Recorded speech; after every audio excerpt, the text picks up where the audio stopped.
yanshize mu bantu uzokwama wibuka. Nashukuru Mungu kwa kuwa ananiweka mu watu wenye utakuwa unakumbuka. Kuko inyigisho ngomba kuguha ziraza kuguhindura. Kwa sababu somo nataka nikupatie itakubadilisha. Andika. Teme. Upaki iki? Unapakia nini? Upaki iki? Unapakia nini? Utushira hesfos entre parenthèses. Utafuka natia mo entre parenthèses. Tunganya ivyo wumva. Elekeza benye unasikia. Kubw'ivyo uza kuvuga. Kwa benye utaenda kusema. Ngomba kugenda boroboro nk'umwigisha. Nataka kwenda taratibu kama mwalimu. Konda keneye yuko aya majambo yinjira point par point. Kwa sababu nahitaji aya maneno aingie hatua kwa hatua. Sizi kwa mubizi kw'igikombe cy'amazi mukinywa mugotomera. Sijui kama mnajua kikombe cha maji mnakunywa mnamimina. Ariko iserumu yinjira ngo ting. Lakini serumu inaingia taratibu toni kwa toni. Niyo nariko ndabona rero amazi ariko arinjira ariko finalement aguhereremo yose yakoze neza mu mubiri wawe. Nilikuwa naona maji yanaingia toni kwa toni, lakini mwisho maji aishie yote ndani ya mwili wako. Ndaheza gihe ubuzima bwawe ko baranyumviriza rero. Nabariki sasa maisha yote wako wananisikiliza sasa. Gusa ndemeza yuko umuntu wese ari ngaho. Nakubalisha tu kwa kuwa mtu wote yuko mahali hapa. Nimba yifuza amahasa ashobora no kuvyara udushuri. Kwa kuwa natamani mapacha anaweza kazata watatu. So iyo mvuza amahasa cyangwa udushuri. Wakati sasa nasema mapacha wala watatu. Ndiko ndavuga societe zitatu. Niko nasema societe tatu. Ushoboye kuvyarira icarimo. Unaweza kuzaliwa mara moja. Badusomere mu gitabo c'Abaroma 10:17 kugira ngo ngende ningoga. Watusomee Waroma 11:17 ili nende kwa haraka. 10:17 ningoga. Merci. 17 Yego. Haravuga ngo nukukwemera kuva kukumva. Ukwemera kuva mu kumva. Nukumva kuzanwa n'ijambo rya Kristo. Ariko wibuke si jambo rya Kristo gusa wumva, urumva n'amakuru. Lakini ukumbuke sio neno la Kristo tu unasikia, unasikiaga na habari. Urumva na maligala. Unasikiaga na maligala. Urumva na maaudio kana. Unasikiaga na maaudio fulani. Ukwizera kuvana no kumva. Kuamini kunatokana na kusikia. Nagomba kuvuga ngo upaki iki. Ni kwa sasa kusema unapakia nini? Nibiki wemeye kupakira muri wewe. Ni vitu gani ulikubali kupaki ndani yako? Uno musuraza gutangara. Hivi utashangaa sasa. Ase again uno musuraza gutangara. Ndavuze kandi leo utashangaa. Zaburi 119:11. 119:11. Haravuga ngo nabitse ijambo ryawe mu mutima wanje. Nonoye kugucumurako. Icatumye Daudi areka gucumura ku Mana nivyo yari yapakiye. Chenye kilituma Daudi asifanye dhambi kwa Mungu ni venye alikuwa lipaki.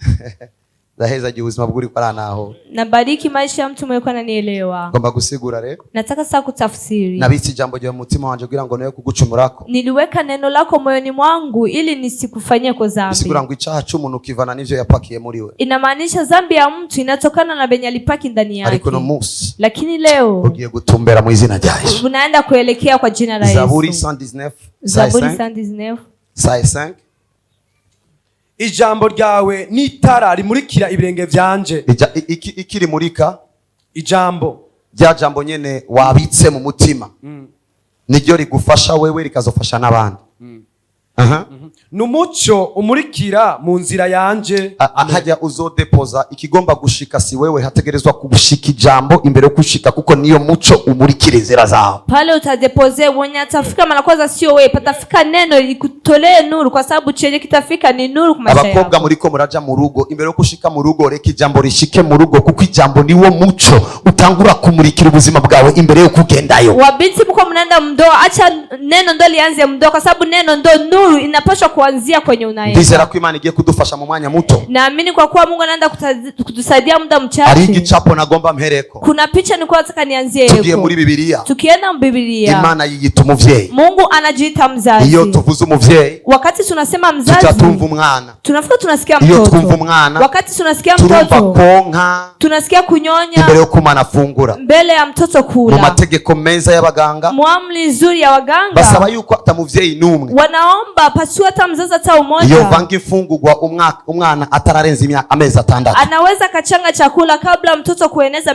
miezi 6. bisigura ngo bahanura umuvyeyi yuko yokonsa umwana Inamaanisha wanashauri mzazi anyonyeshe mtoto amezi 6 miezi 6. Nico gituma imbere yuko Imana ino cigwa Ndio maana kabla ya Mungu kunipatia yabanje somo kumbwira kubijanye n'amata. alianza kunambia kuhusu maziwa. Ninacho ngomba kuvuga gato Na ndio nataka kusema kidogo kidogo. kimfasha neza gusigura Bitafika vinasaidia vizuri kutafsiri. amata Maziwa iyo wegereye umuvyeyi yavyaye, wakati unajongea mzazi alizaa, iyo umwana afise constipation, wakati mtoto yuko na abura constipation ukuntu agira grand besoin, anakosa kisa atafanya grand baca besoin. babwira umuvyeyi wiwe Wanafika anambia mzazi wake ntiwanyoye amazi akwiye, hakukunywa maji ya kutosha. kumbe ivyo umwana anywa ni vya bindi vyari bipakiye muri mama wiwe. Kumbe wenye mtoto anakunywa ni vile vilikuwa napaki ndani ya mama yake. Bisigura ngo ivyo upakiye nivyo ugaburira abakwegereye. Inamaanisha wenye unapaki ndo wenye unalisha wenye wako karibu yako. Aha rero ndakugenda buhoro buhoro. Hapa sasa nitaenda taratibu. Byashe bifata ko ngira mu mwanya wo kwiga kubijanye n'amata. Bilifika mnakamata ningia muda wa kusoma kuhusu maziwa. Ndiga ukuna amata y'inka aba produit. Nikasoma gisi maziwa ya ng'ombe anakuwa produit. Numva yuko ari movement kanaka wo kwiservo ikifata ama aliment nutritive ari mu maraso akaca hinduka amata. Bisigura ngo alima ni mfungurwa zabanje guca ahantu bita maraso amabekavamo amata mu nyuma, kumbe ivyo ufungura bibanza gucika wewe imbere yuko bicika ivyo habandi. Kumbe wenye unakula vinaanza kubadilika wewe mbele ya kubadilika wenye utapatia wengine. So now ubu rero abaganga bavuga ngo l'homme devient ce qu'il mange. Waganga wanasema ngo umuntu acika ico yariye. Aya mata mubona ni bwa bugari nagiye njya, aya machafu mnaona ni ule ugali ninienda na kula na ya micheri na yule wali. Mfungurwa ichambere zicika maraso, chakula cha kwanza kinabadilika damu. Izo alimani nutritive ziba ziri mu maraso para por ivyo nasomye. Izo alimani nutritive zinakuwa ziko mdamu kutokana na nimesoma. Nizo amata aba produit. Ndo zenye maziwa na kuwa produit. Alors reka ndagufasha kino kintu. Acha sasa nikusaidie kiki. Mubisanzwe kuva mu gitondo. Mu bya kawaida toka asubuhi. Umaze gufungura ibintu byinshi bidasa. Ulishakula vitu vingi venye bifanana. Ubuyi, uji, bitumbura, isukari, amazi, maji, kakonto na kivunde na nyange kuri bamwe bamwe. Kangoto na kivunde na nyange kwa moja wa ibiharage, marage. Ivyo byose wavanze muri wewe. Ibyo byote ulichanganya ndani yako. Nivyo uza gusohora. Ndo benye utatoa. Ivyo upakiye. Benye unapaki. Nimba ivyo umuntu apakiye. Kwa kuwa benye mtu anapaki. Nivyo biza guca mu ibere kugira ngo bicike amaberebe. Ndo benye bitapita kuziwa ili bibadilike maziwa. Ivyo nyene upakiye. Ibyo unapaki. Biroroherwa cyane. Binakuwa bila sana. Ngoresha ino terme. Nitumikisha hii terme. So, akatweka mvugisha ukunyene kwibere. Hivi kuziwa. Hariyo agatru. Kuna katundu haza gucamwo ivyo wariye kenye katapita yemo benye ulikula. Nibaza ko umuntu wa ari true nini iza gucamo vyinshi cyane kuruta handi. Nadhani kama mdomo ni true kubwa itapita yemo vitu vingi sana zaidi ya pagine. Agona finish no mwanya muto. Ngomba kurangiza ni muda mdogo. Asangwa rero bimeze gutyo. Kwa kuwa sasa biko hivyo. Jewe prophet of Jesus. Mimi nabii wa Yesu. Ngiri ubuntu guhagarara ngaho. Nafanywa neema ya kushimama. Ivyo niko ndabaha. Benye niko na wapatia. Ni resulta hivyo napakia. Ni resulta betu nimepaki. Ego? Ndiyo. Ni resulta hivyo napakia. Ni resulta nimepaki. Igituma mumva ko bifise akanovera ni kubera ko navanze ama vitamine ashobora kuba akanovera. Iyo nari kuba mvanze bidafisa akanovera, nari kuba ndasohora ibidafisa akanovera. Sababu gani nasikia bina kautamu? Ni kwa sababu nimechanga mavitamini ya kautamu. Ningekuwa sikuchanga mavitamini ya kautamu, ningekuwa niko natoa benye habina utamu.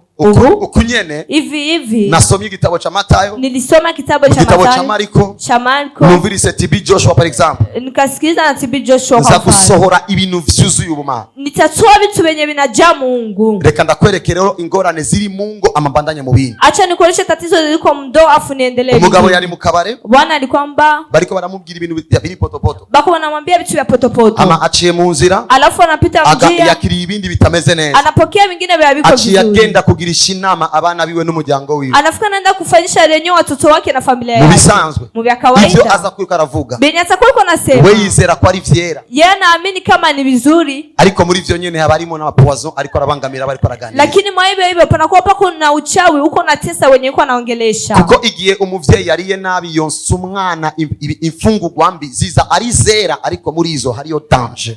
Kwa sababu mzazi akikula vibaya ananyonyesha mtoto vibaya, binakuja ni vyeupe, lakini lakini ni danger. So uno munsi ngomba dukure kwizo danger zose zatwinjiyemo kugira ngo natwe tugende dufashisha abantu ibitarimo danger. Leo sasa nataka tutoe hizo danger zote zilituingia ili twende tusaidishe watu benye havina danger. Aha rero niyo abantu bagiye gufashwa ndi hapa sasa ndo penye watu wanaenda kusaidiwa. Muvyo nagiye nsoma. Mubenye nilienda nasoma. Numvise yuko. Nilisikia kwa kuwa. Umwana yonse neza. Wakati mtoto ananyonya vizuri. Ngo bishobora kubamo protection. Eti binaweza kakuwa imo protection. Yo kutagwara umutima. Asiumi roho. Hypertension. Na no kutagira ico bita obesity kugira bya biro byinshi murabitahura. Na asiwe mnene sana kwe na biro bingi. So igituma abantu benshi sababu gani watu wengi baremereye spirituellement, wanaremewa spirituellement, baranyoya amata atariyo bari donc bari obese spirituellement, bararemereye cyane kunywa maziwa asiyo kiroho. Am I talking? Ndashobora kubwira umuntu niko ndavuga nk'umuntu ari muri university kene vuge mu mvugo iyi muriko muranyumva muko mnanielewa. So bavuga rero ngo iyo umuntu anyoye yonsa amabere mabi nabi, wakati mtoto ananyonya maziwa mabaya afise risk hizo ngwara, yuko na risk hiyo magonjwa, ariko yonse neza, lakini akinyonya vizuri afise yo calcium iri mu mata, anakuwa na hiyo calcium kwa maziwa, ishoboye kumuproteja contre hizo tension, inaweza ikamkinga contre hiyo magonjwa ni obesity.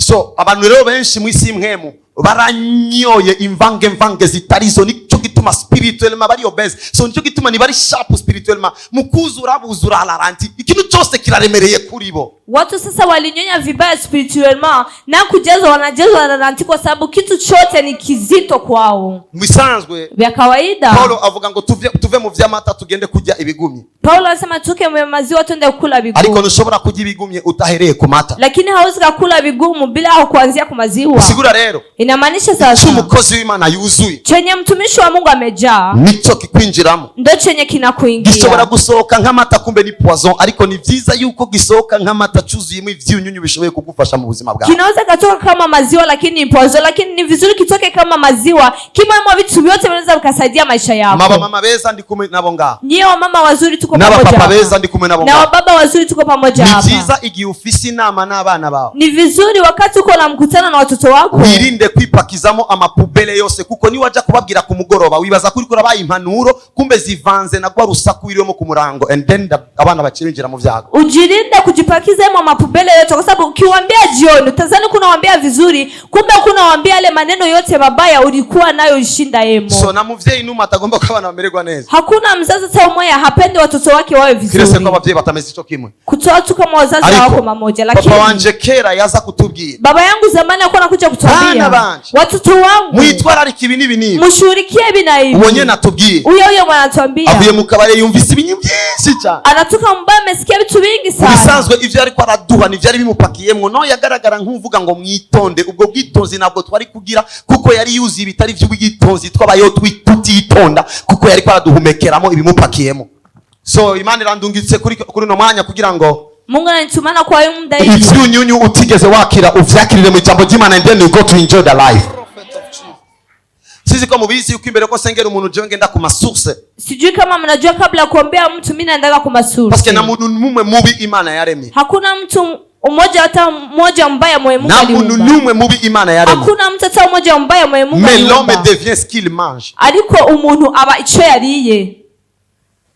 Si l'homme devient ce qu'il mange, nimba umuntu acika ico yariye, ijambo ry'Imana bagita umutsima w'ubugingo. Neno la Mungu wanaita mkate wa uzima. Bisigura ngo ijambo rya shetani ni umutsima w'urupfu. Inamaanisha sasa neno la shetani ni mkate wa kifo. Uwariye rero rya shetani acacika umuntu mubi kuko yari ibitari vyo, acacika kutariko acika umwicanyi parapo ivyo bamupakijemo. Mwenye alikula vya shetani sasa anafanya badilika mtu mbaya, alikula vya shetani anafanya badilika wenye bibaya. Cyo gituma hari iwacu Israel. Ndio maana kule kwetu Israeli, iyo abadamu bafise imbanyi, wakati wa mama wana ujauzito, umwana munda ananyanyua mtoto tumboni, yuko anamwambia igihugu cacu nico gifise Imana cyonyine. Inchi yetu ndio yuko na Mungu tu. Imana y'ukuri ni Imana yacu. Mungu wa ukweli ni Mungu wetu. Iratugwanira aho turi hose. Anatupigania mahali popote. Atangura kugaburira umwana vy'amajambo meza birengeye ivyo ariko aramwonsa, kuko arabizi yuko ikimubahishoje uwo mwana subugari azofungura ariko izomubesha umwana ni ibintu yapakiye vy'ijambo abisohoye nk'ijambo. Bibiri gacivuga ngo umuntu atungishwa nibivuye mu kanwa kiwe apana bigiye mu kanwa kiwe.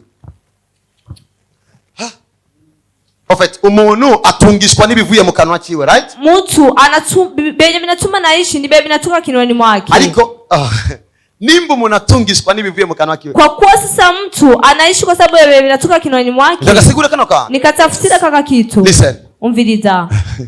Ngo ibitunga umuntu nibiva mu kanwa kiwe. Eti benye binatunza mtu ni benye binatoka kinywani mwake. Muvuga biravuga ngo inda y'umuntu ihazwa n'ibivuye mu kanwa kiwe. Biblia inasema tumbo ya mtu inashibishwa na benye binatoka kinywani mwake. Mu Kirundi kiri normal ntushobora kudawa ucuhaga iyo udashwe ucugira inzara ariko bagomba kuvuga ko ari amajambo. Kirundi cha ukweli hauwezi ukatapika afu na shiba. Ukitapika unakuwa na njaa, lakini unataka usema kushiba kwa sababu ya maneno. Akuvamo. Lakini maneno yanakutoka yeye. Akubeshaho cyane kuruta ubugari bukujamo. Anatuma unaishi sana zaidi ya ugali unakuingia. Alors ibi bikuvamo rero. Hivi sasa bibi binakutoka yeye. Bitegerezwa kuba bifise aho bifise ukuntu vyakwinjiyemo. Biko na gisi bimekuingia yeye. Mwisi imwe tugaburirwa mu matwi tukabeshwaho n'ururimi. Katika dunia ya kiroho tunapatiwa chakula masikio, lakini tunatuma tunaishi kwa ulimi. Mwisi imwe ugufungura kwatu si mu kanwa. Mwisi imwe dufungurira mu matwi. Katika dunia ya kiroho kukula kwetu sio mkinywa, tunakulia masikio. Nakumva prophet. Okay, na murakoze kuko nagovye ko tugenda kuri no calme nyene ndabigisha. Asante, nitaka tutembele kwa hii calme na ufundishe. Igihe rero ufise amatwi abiri. Wakati sasa uko na masikio mawili. Imana yarese kugira umuryango wo kwinjira no gusohora kugira ngo ivyo udashaka vyinjirire ngaha bisokere ngaha kugira ngo ugumize ibikenewe. Mungu alitaka uwe na mlango wa kuingia na kutoa. Benye unataka utaki biingilie hapa bitokee hapa ili bakiane benye binahitajika. Jewe namambira abantu yuko même le téléphone. Mimi nakuwa naambia watu hata simu. Umuzungu yazishizeko buto rouge na buto vert. Mzungu mwenye alizitumika aliteka buto rouge na buto vert. Kugira ngo amaboko yawe agufashe kujera ivyo uza kwinjiza mu matwi yawe. Ili mikono yako ikusaidie kujerebe utaingiza masikio yako. Sigura ngo uguhamagaye ukabona ko atachagomba kukugaburira kinini uchufyonda kuri rouge uravyemerewa. Inamaanisha mwenye nakuita ukiona hataki kuambia kitu cha samani utafinya ku rouge na vikubaliwa. Niki wamwibesheko ugafata telefone. Na wakati umejidanganya unapokea hiyo simu. Umuzungu akusigariza buto rouge nige muriko muravugana kugira ngo umwanya urose ubone ko atangiye konona amatwi yawe ucugira ngo ting biherere. Mzungu anachega hiyo buto rouge wakati mko mnaongea kwa sababu ukiona kama iko na haribu vitu masikio yako ufuna bonyeza ku rouge. Rero niyo ngomba yuko mutahura. Hapa sasa ndo pe nataka muelewe. Nimba nariko ndavuga rero yuko mudamu. Kwa kuwa sasa niko nasema kama mama. Ibimuzuyemo nivyo yonse umwana. Benye binamjayemo ndo yananyesha mtoto. Nimbura umukozi w'Imana. Kwa kuwa uko mtumishi wa Mungu. Utegerezwa kugira source yitwa ijambo ry'Imana kuko ugize source mvange. Ushobora wait. Unapaswa kuwa na source neno la Mungu. Ukikuwa na source ya kuchanganya uzotanga vange. Utatoa vitu vya kuchanganya. Reka nange example. Acha nitoe mfano. Nyoya mazi. Nikikunywa maji nkanywa n'ubuyi nakunywa na uji nkajya n'umuceri nakula na wali nkajya n'ibindi bitandukanye nakula na vingine tofauti. Uyo mudamu agiye konsa uyo mama akienda kunyonyesha azoba yongeje umwana ivyo vyose yaririsha atakuwa ananyonyesha mtoto ibe vyote alikulia mara moja. Right? Mnaelewa? Right? Ego? Ndio. So now ubu rero wumvise uravye pornography. Ukitizama sasa pornography ukumva n'amakuru ya RFI unafuna sikia na habari za RFI ukumva n'ibinyoma byose vyo mu ikarti unasikia na uongo wote wa mkarti ukumva n'urusaku rwose rwo kuvuga abandi unasikia na uso wote wa kusema wengine ugasoma na verse biblique unafuna soma na verse biblique niwaza kwigisha ukikuja kufundisha uzakwigisha verse biblique kuko iri mu vyo wari utafundisha verse biblique kwa sababu iko muwe ulikula ariko igihe wabisohoye lakini wakati ulibitoa bisohokanye na gwa rusaku bisohokanye nico gituma ishengero rirongowe n'umunyarusaku riri mu rusaku ishengero rirongowe n'umunyagwango riri mu gwango n'ishengero rirongowe n'umuntu akundana byuzuye urukundo. Ndio maana kanisa yenye naongoza na mtu wa rusaku mwenye upendo upendo. Alors si tu veux gérer ta vie, il faut gérer ce qui entre en toi. Nyimba rero ushaka kugera ubuzima bwawe utegerezwa kugera ibiri muri wewe. De même uko ugomba kugera santé yawe gusaba yuko utagira ibicupa cupa. Kwa sababu ukitaka kugera sante yako haukulaga ibikaya. Naho waguze ifana bakagwa n'icupa rijya cupa nurihekenya kuko ufise ubwoba bwo konona sante yawe. Hata kama uliuza soda unakunywa soda ukulagi na chupa kwa sababu unaoga kama ile chupa inaweza karibisha sante yako. Niko nyene utegerezwa kugera ivyo ujya mwisi imwe. C'est pas n'importe qui twumviriza, c'est pas n'importe quoi twumviriza ivyo twumva ko vyo twubaka ibintu bitatwubaka turabisigira bene vyo. Tunapaswa kugera vitu utasikia katika dunia ya kiroho. Hatusikilizi wowote vyovyote, tunapaswa kujerebe tutasikiliza. Umunsi Imana yampaye kuguhindurira ubuzima so umunsi nagusenge umunsi Imana yampaye kuguhindurira ubuzima n'umunsi yemeye yuko unyumviriza ndiko ndavuga ivyo ndagupaka upakizamwo nivyo bizana resulta ku buzima bwawe. Siku ya Mungu alikubalia kubadilisha maisha, sio kwa siku nimekuombea, ni siku nilikubali kusikiliza benye nitakupakiza maisha yako. Twagiye mu karere kamwe gusengera umuntu sita kuvuga madetail. Tulienda Mwanga moja kuombea mtu, sitasema madetail. Mubisanzwe iyo ngiye gusengera umuntu abayiteze uko ninashika. Ya kawaida nikienda kuombea mtu anakuwa anategemea nikifika za gutangura fire, nitaanza fire. Simba ngiye guteka ibijumba jeo, siku naenda kupiga bijumba kugira ngo mbere kuri fire, ili nianzie ku fire. Mbangiye gutunganya ubuzima, nico gituma ntangura mu ijambo ry'Imana riyejeje kumwinjira ibikurikira byose birora. Nakuona naenda kuelekeza maisha, ndio maana bikimuingia vitu vyote vinakuwa bila. Mejeje gusengera karere, nikimaliza kuombea, mejeje kubigisha, nikimaliza kuwafundisha, ndasengera karere, nafika naombea, mejeje gusengera karere, nikimaliza kuombea, narakose kuri uwo mwana muravyibuka, niligusa kwa hiyo mtoto. Asubuhi umwana yaramaze imyaka babaye, mtoto alikuwa anamaliza miaka anaumia, bandika message ngo umwana arateka, wakaandika ujumbe ati ubushobozi buri mu byo tupakiza mu bantu, uwezo uko mwe tunapaki mu watu. Oh my God. Nigeze kuja gusengera familia imwe y'Abasalomo. Niliwahi kwenda kuombea familia moja ya Wasalomo. Aho rero bararindiriye man of God. Hapo sasa wanasubiria man of God. Bali bazi yuko ninashika. Walikuwa wanajua nikifika ndafanya makarate ya kiroho. Nzakugira makarate y'imhemu. Shetani jido.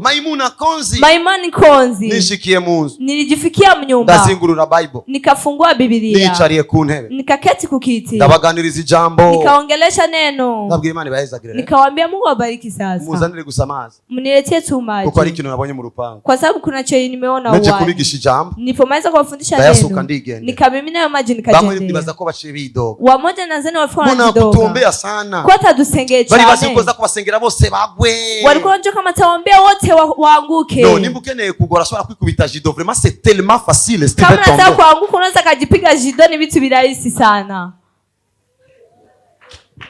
Ndahezagiye ubuzima bwanyu. Nabariki maisha yenu. I love you. Ndabakunda. Ndiko ndumva urukundo rwinshi muri jewe. Niko nasikia upendo mwingi ndani yangu. Ndashima Imana ko ivyo ndiko ndabaha bivanzemo n'ugo rukundo. Uru rukundo ruza gucika urukundo mu buzima bwanyu in the mighty name of Jesus. Nashukuru Mungu benye niko nawapatia binachanganya na upendo. Huyo upendo utabadilika upendo ube niko nawapatia kwa Yesu. Nikajendea. Tugeze mu quartier. Tulipofika mu quartier. Kubera ko bari basige muri confusion. Kwa sababu wao walikuwa nabaki mu confusion. Imana irabemeza. Mungu akawakubalisha. Hata hazi daimoni yinjiye mu kikere. Kuja pepo imeingia mchura. Ikigenda kwicara haja narindi. Ikafika inaenda kuketi pale penye wakaiua. Kuva ico gihe. Soko hiyo wakati. Amahoro arinjira muri go rupango. Amani ikaingia mayo uwani. By the word of God. So, rero hapo sasa nagomba ntumbereze bino bintu nihuta. Nitaka nielekeze hivi vitu kwa haraka. Kuko ivyo umuntu ariye. Kwa sababu benye mtu anakula nivyo bimusoka. Ndio benye binamtoka yemo. Ivyo umuntu ariye nivyo bigaragara maraso yiwe. Benye mtu anakula ndio benye binajionesha damu yake. Asangwa rero. Kwa kuwa sasa kumuvyeyi ivyo ariye nivyo yonse umwana wiwe. Mzazi benye anakula ndio benye ananyonyesha mtoto wake. Ibanganyajyo. Siri ya ukweli. Kumwungere. Kumuvugishwa. Kwa nabii, kumuvuga butumwa, kwa evangelist, yarakwiye kujera ivyo yumviriza imbere ko ajera ivyo avuga, kuko ivyo avuga ni resulta ivyo yumvise. Alikuwa anastahili kujera venye anasikia mbele ya kujera venye anasema, kwa sababu venye anasema ni venye anakuwa amesikiliza. Ndahezagiye ubuzima bwanyu. Nabariki maisha yenu. Narivuze ko mezagiye ubuzima bwanyu. Nilikuwa nasema kama nabariki maisha yenu. Ndahezagiye ubuzima bwanyu. Nabariki maisha yenu. Ndahezagiye kandi ubuzima bwanyu. Nabariki tena maisha yenu. So navuze rero yuko umuntu yiriwe yumvise amakuru ayari yo yose. Nilisema sasa mtu mwenye alishinda nasikia habari yoyote. Umuntu yumvise yiriwe yumva iby'ubusambanyi. Wakati mtu alishinda nasikia bya uzinifu. Uwo muntu. Huyo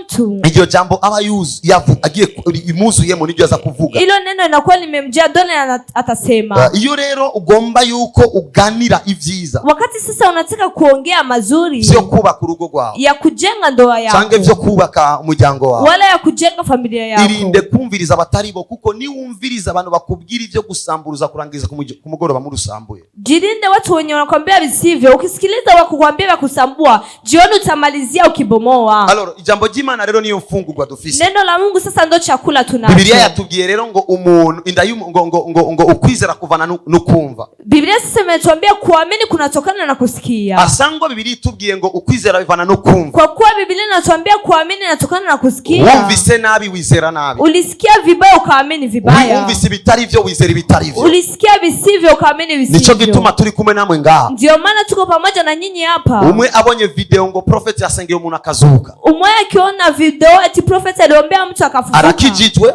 anaokoka, acavuga ngo ubwo ni bubeshi nibibaho. anafikana sema huyo ni uongo, habikuwa. Ndamutahuye kuko bivana n'ivyo yariye, kuko ivyo yariye bamubwiye yuko Imana itagishoboye kuzura, ariko twebwe Imana tuzi iratashoboye gukora no. Namuelewa kwa sababu minatokana na venye alikula. Venye alikula bimwambia kama Mungu hawezi kufufua, lakini bado tunajua Mungu angali anaweza na sasa. So abo mugendana wale wote sasa mnategerezwa rimwe na rimwe kujera ton entourage. Unapaswa sasa kujelema na moja wanao kuzunguka. Reka ndakubwire. Acha nikwambie. Nyereka abo mugendana ndakubwira icyo uzoba. Nionyeshe wenye mnatembea wote, nikwambie chenye utatokea msiku za mbele. Wewe nyereka gusa abo mugendana cyenda kubwira icyo uzoba. Wewe nionyeshe tu wenye mnatembea wote, nifike na kuambia chenye utatokea msiku za mbele. Nyereka ukuntu wahinduye abo mugendana ndakubwira ukuntu iminduka zizoba ku buzima bwawe. Nionyeshe gisi ulibadilisha wenye mtatembea nao, nikuoneshe gisi utakuwa na mabadiliko kwa maisha yako. Musani yitwa Sugujetishio. Nilikuwa msanii kwa anaitwa Sugujetishio. Nagendana n'abasanii. Nilikuwa natembea na wasanii. Nagendana n'abakinyi ba film. Nilikuwa natembea na waigizaji wa sinema. Finalement niyumvira filme gusa. Finalement nilikuwa najiwazia sinema tu. Ndi umukozi w'Imana. Niko mtumishi wa Mungu. Nagendana n'abavugishwa. Natembea na wanabii. Ucumenya resulta iza kusohoka. Unafikiri unajua resulta itanitoka emo.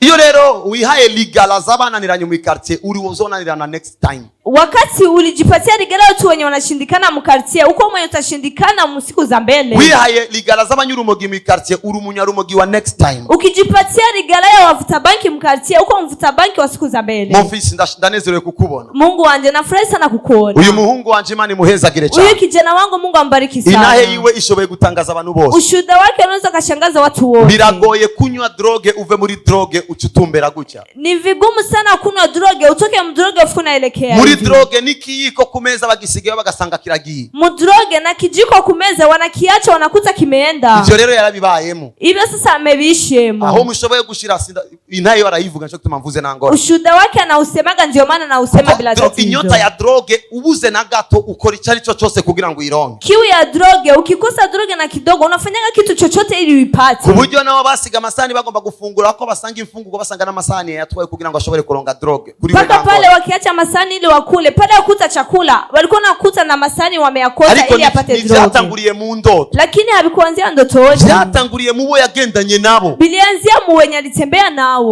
Unabishaka igihe abandi bariko bagira gutura batwenga ariko finalement ugasanga uri kurabikora nkuko babikora kuko wari kurakira igicapo cabo wari kurabona. Ukibitaka banazo ukabifanya unacheka, lakini finalement unajikuta huko unabifanya gisi walivifanya.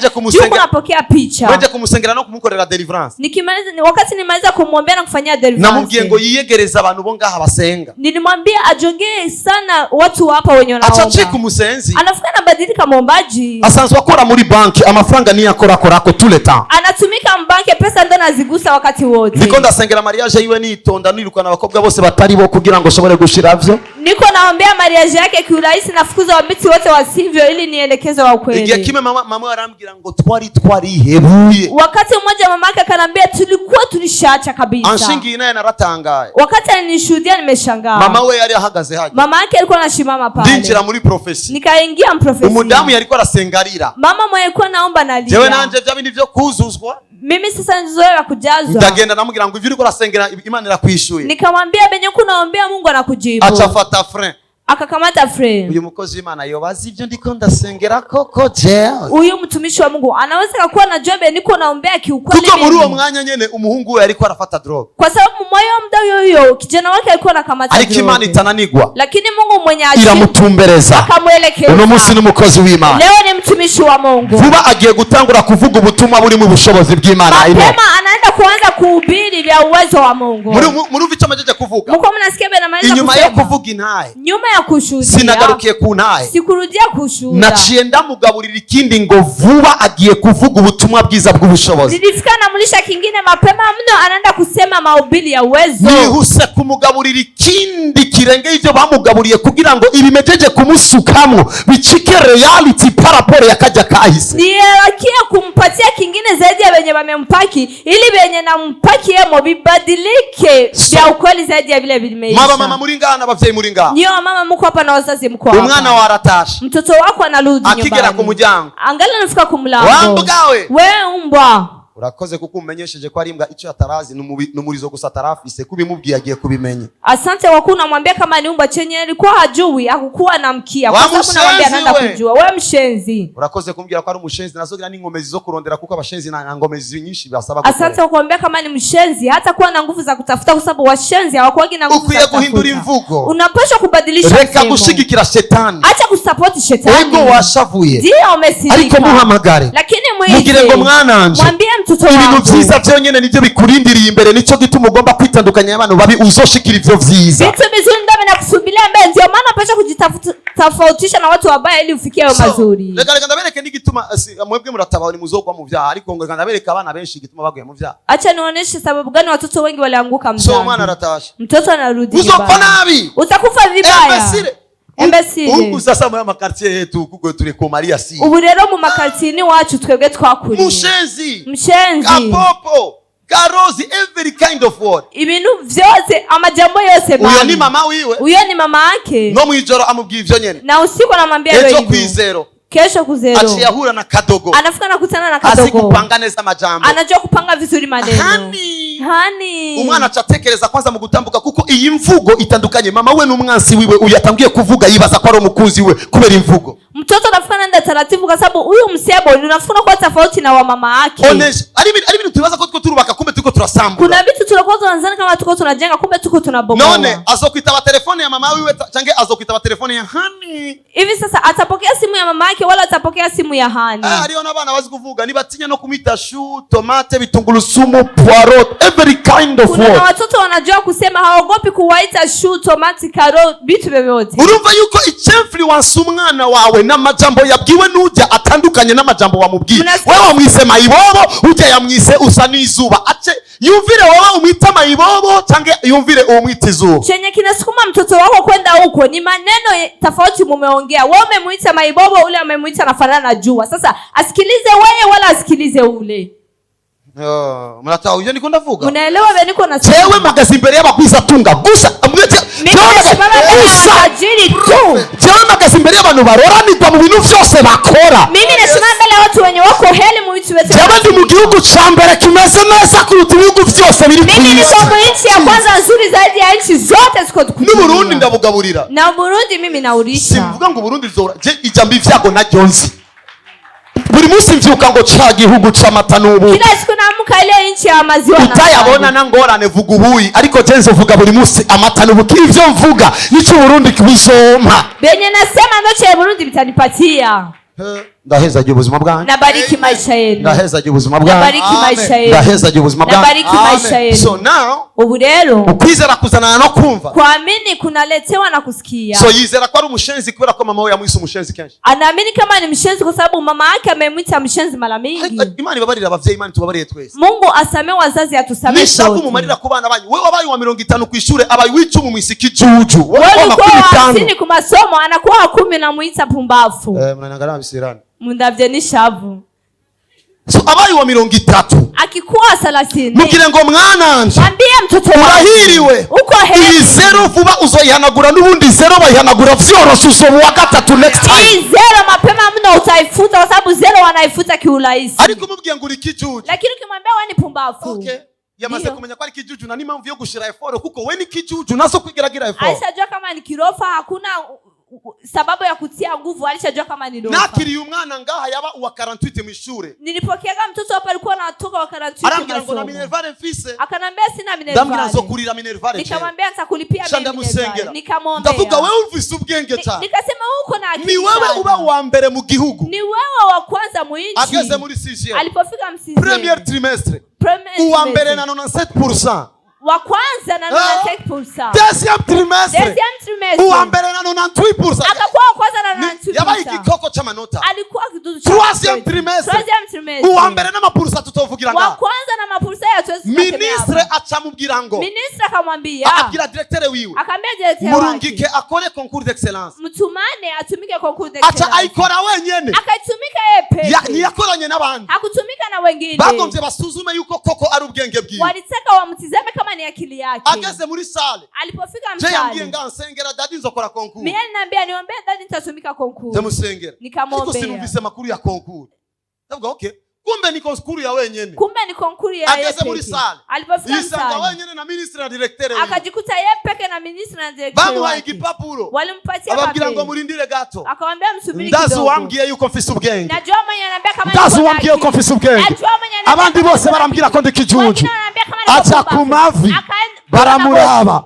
Musi ya mavuta ya Joshua. Akasema Joshua. chini ya mafuta ya Joshua. Igituma yabivuze ni kubera ko uyo Joshua ni wamushigikira. Sababu gani amesema? Ni kwa sababu huyo Joshua ndo So anamsupport. uri mwiza cyane kuruta abantu bose nzi. Hivi sasa uko mzuri sana zaidi ya watu wote wazuri Ni najua. namwe yabwiye mukwegera abadamu banyu buri munsi umwereka ko ari mubi ugaca usanga atevye kuri tiro, umubwiye ko ari mwiza nazosubira guteba cyane kuri tiro. Yeye ndo That's a big problem. mnapotea wake wenu, mnamwambia kama ni wabara mfano kutana kawia kutiro. Ukimwambia kama ni mzuri hata kawia kutiro. Unakuta amechanga pudre. Ndahezagiye ubuzima bwawe. Nabariki maisha yenu. No. Weni waje wisiga pudre ndakubwira ngo pudre nakigufasha. Ulikujaka unajipaka poda nikamwambia Uri poda mwiza itakusaidia sa kitu. pudre. Uko mzuri bila Nukuri achia heba poda. pudre. Alifika na acha poda. C'est bien. Uri mwiza sa pudre. Amajambo uvuga. Ndio unasema. Ndavuze ku bana banyu nibo ba ministre bigiye kizoza. Wenu ndio wa ministri wa nyakati za mbele. Professor Kabradia Kaduskaba. Murahiriwe. Mkomeni. Abo mwavyaye mwebwe. Wale Ce sont les ambassadeurs, les prophètes, les ministres, les directeurs généraux. Directeur general. Nzobivuga kugeza aho ndababona. Nitabisema mpaka niwaone. Oye ndabereka kandi. Niwaonesha ka kitu. Uyu ni sister wanje. Huyu ni sister wangu. Yabyaye umwana Alizaa mtoto amwita Azael. akamwita Zaid. Je ndamwita president. Mimi nikamwita Uwo president. mwana arazi ko ari president. Huyo mtoto anajua kama ni Kuburyo president. bamwambise na pinjama. Mpaka pale wakimvesha na pinjama. Asobeka akacagenda go president. Anasobeka, Afisa yo anaenda anasema afisa kama yo president. makuru mu mutwe kuruta ibintu vyose. Yuko na hiyo habari kichwani zaidi ya vitu vyote. Je vais t'informer ce que tu es l'enfant de Dieu. Tu es l'enfant de Dieu. Huyu mwana w'Imana. Oh my God. Nibande bavyumva vuge ngo prakadia makadoza Wanani hadoza. wanasikia waseme muruka. Prophet of Jesus. So umuntu rero Mtu sasa ivyo umupakijemo benye unampakiemo nivyo avuga. ndio benye anasema. Ivyo avuga Benye anasema nivyo acaba. ndio benye anafika nabadilika. You understand this? Uriko urumva iki? Mukanya ngoma ndakubwira icyuri. Sasa baadaye nataka nikwambie wewe ni nini. Mukanya ngoma ndakubwira icyuri. Baadaye nataka nikwambie wewe ni nini. Nzakurangiriza mu gikorane ndakubwiye icyuri. Nitamalizia mgusano. Ugiye muri competition ubu wa mbere kuko uri umutwe nuzokwigera ubu murisho sasa sasa. Ni kichwa wewe utakuwa mkia. Reka ndakwereke. Acha nikuoneshe. Kuja mwe musoma Biblia gute? Mwe mnasomaga Biblia aje? Imana ikivugana ubwa mbere na Abraham. Mungu angali anaongea mara ya kwanza na Abraham. Yaramupakije. Amempaki. Abraham. Va mu gihugu cyaso. Toka mwinchi ya baba yako. Ugende mu gihugu ndagutwaye. Uende mwinchi na kupeleka Imana yeye. ikiribuka. Mungu akakumbuka. Abraham yabwiwe amakuru menshi cyane. Abraham aliambiliwa habari nyingi Reka sana. ndamupakize. Acha nimpaki. Icyambere Abraham. Cha kwanza Abraham. Nzoguha umugisha. Nitakupatia baraka. Nzokugwiza cha kabiri. Nitakujaza cha pili. Nzokugira urangiranwa. Cha tatu nitakufanya mtu mwenye Nzoguhindura ajulikana. umugisha. Nitakubadilisha baraka. Abazoguhezagira bazohezagira. Wenye watakubalika watabarikiwa. Abazokuvuma bazovuma. Wenye watakulani Biciye watalaniwa. kuri wewe. Kupita juu yako. Amahanga yose azohabwa umugisha. Mataifa yote atapewa Imugira baraka. ibintu ndwi vyihuta kugira ngo bihanagure ibindi bintu ndwi kuko indwi n'igitigiri cyuzuye yategerezwa kumubwira ivyuzuye kugira ngo bihanagure ivyuzuye mu muryango bari bamugiye. Alimwambia vitu vya kujaa ili ibifute vitu vya kujaa vilikuwa vimeambiliwa mfamilia. Unaona biju maneka pale. Urabona uje biju icaye haja. Iyo atari kwimukiri wanje. Angehamia kwangu. Ni yari kuba professor wa university. Hangekuwa professor wa Ibi university. ndabikwemeje. Ibi nawe kukubalisha. Kuko yari iberenga nk'umu kobwa potopoto arindiriye gupfa atazi bisokurikira. Juu alikuwa hapo kama biti potopoto nasubiria kufa hajui vya kufuata. Ndamwinforma. Nikamwinforme. Udasanzwe. Nikamwambia wewe hauko wa kawaida. Ibase kubera ivyo namupakizamo. Kwa sababu alikuwa nampaki yemo. Abona ko ndamurutira aba directeur. Akaona kama sasa mimi nashinda wa directeur. Mukudepoza ibitabo kimwe yakidepoje muri biro yanje. Je na gifaransa kirekire nzi. Mukudepoza ibitabo kimoja alikidepoze mu biro yangu na sijui français ndefu.